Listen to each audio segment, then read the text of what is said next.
दोस्तों आप सबका हमारे एक नए वीडियो में बहुत बहुत स्वागत है। दोस्तों आज के वीडियो में मैं बताऊंगा कि अगर आप भी भारतीय रेलवे में अप्रेंटिस करना चाहते हैं तो एक जोन से ये वैकेंसी निकल चुकी है जहां से आप अपने फॉर्म को भर सकते हैं। और आपको बता दूं कि जब भी आप भारतीय रेलवे में अप्रेंटिस कर लेते हैं, वो भी रेलवे अप्रेंटिस, तो रेलवे अप्रेंटिस करने के बाद आप ग्रुप डी का जो एग्ज़ाम है उसमें 20% का हॉरिजेंटल रिजर्वेशन मिल जाता है, जिससे बहुत कम नंबर पे आपका सिलेक्शन हो सकता है। तो आपके लिए बहुत ही सुनहरा मौका है, इसको आप हाथ से जाने मत देना। तो आइए देख लेते हैं कि कहाँ से ये वैकेंसी निकली हुई है। इसके लिए हम लोग गूगल में चलते हैं। यहाँ पे आपको टाइप कर लेना है SECR अप्रेंटिस रिक्रूटमेंट 2026। मैंने टाइप कर लिया है, तो इसको सर्च कर लेते हैं। और सर्च करने के बाद आप देख सकते हैं कि ये जो साइट खुल जाती है, ये साइट खुल जाती है। यहाँ पे notification for engagement of apprenticeship for the year of 2026 south east central railway, इस पे हम क्लिक करते हैं तो ये हमारा जो साउथ ईस्ट सेंट्रल रेलवे का जो ऑफिशियल वेबसाइट है वो खुल जाता है।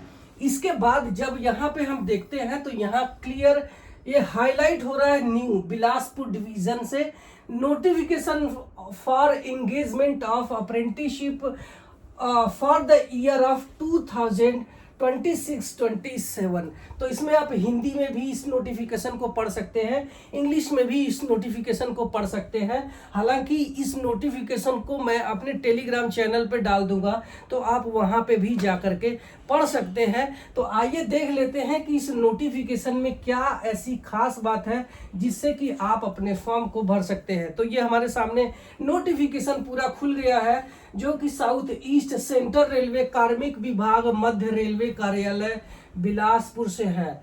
Subject engagement of act apprenticeship in south east central railway Bilaspur division for the year of 2026 under apprenticeship act 1961 and apprenticeship rule 1962। आप यहाँ पे देख सकते हैं कि इन्होंने बता दिया है कि ये हमारा लिंक है, आप यहाँ से फॉर्म भर सकते हैं, जो कि www.apprenticeshipindia.gov.in पर जा करके अपने फॉर्म को भर सकते हैं। यहाँ पे फॉर्म भरने की जो डेट इन्होंने बताई है, ये 12 मई से फॉर्म भरे जा रहे हैं। इसकी जो लास्ट डेट होगी ये 11 जून रात को 12 बजे तक आप इसके फॉर्म भर सकते हैं। इसमें आप देख सकते हैं कि जो ट्रेड वाइज वैकेंसी कितनी है, इसमें आप देख सकते हैं कि किस ट्रेड की कितनी वैकेंसी है। ध्यान रखना कि आपने ITI किए होने चाहिए, आप सिर्फ और सिर्फ 10th पास है तो नहीं चलने वाला है। ITI आपका इन्हीं ट्रेड में होने चाहिए। जहां पे आप देख सकते हैं कि कोपा यानी कंप्यूटर एप्लीकेशंस की टोटल 350 जो है वैकेंसी यहाँ पे देखने को मिल रहा है। यहाँ पे कैटेगरी वाइज आप वैकेंसी देख सकते हैं। और कारपेंटर की वैकेंसी है 38। इसके अलावा ड्राफ्ट्समैन सिविल की जो वैकेंसी है ये 12 है। इलेक्ट्रीशियंस की 206 है। इलेक्ट्रॉनिक मैकेनिक की 4 है। इसके अलावा फीटर की 223 है। मशीनिस्ट की 4 है। पेंटर की 41 है। प्लम्बर की जो वैकेंसी है ये 30 है। RAC मैकेनिक की 40 है। डीजल मैकेनिक की 8 है। टर्नर की 4 है। वेल्डर की 20। वायरमैन का 125। केमिकल लैबोरेटरी असिस्टेंट का 4 है। इसके अलावा ट्रैक मशीन का 17 वैकेंसी। टोटल जो वैकेंसी है ये 1191 रहने वाली है। आगे बात करते हैं कि इसमें जो आपका मिनिमम एलिजिबिलिटी क्राइटेरिया क्या रहने वाली है जिससे आपका सिलेक्शन होगा। तो यहाँ पे इन्होंने क्लियर लिख दिया है कि must have pass 10th examinations under 10+2 या इक्विवेलेंट, यानी आप 10वीं पास होना चाहिए। आप देख लीजिए कि यहाँ पे और लिखा क्या है, must have pass ITI course in relevant trade from recognise institutions, यानी आप NCBT या फिर SCBT से ITI किए हैं तभी इसका फॉर्म भर सकते हैं। आगे इन्होंने एज की बात कही है कि आप एज देख सकते हैं कि candidate should have completed 15 years of age. Maximum की बात करते हैं तो completed 24 years of age on, 24 वर्ष से ज्यादा नहीं होना चाहिए।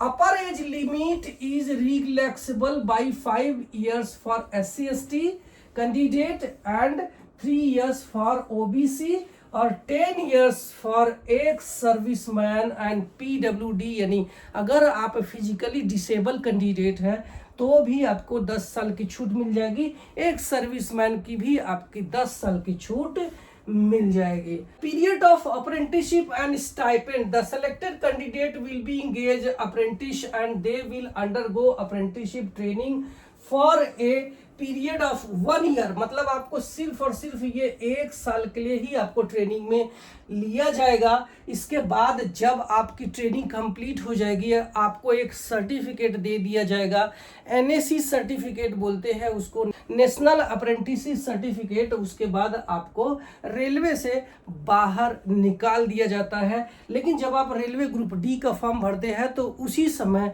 ये जो NAC का जो है यूज में आ जाता है।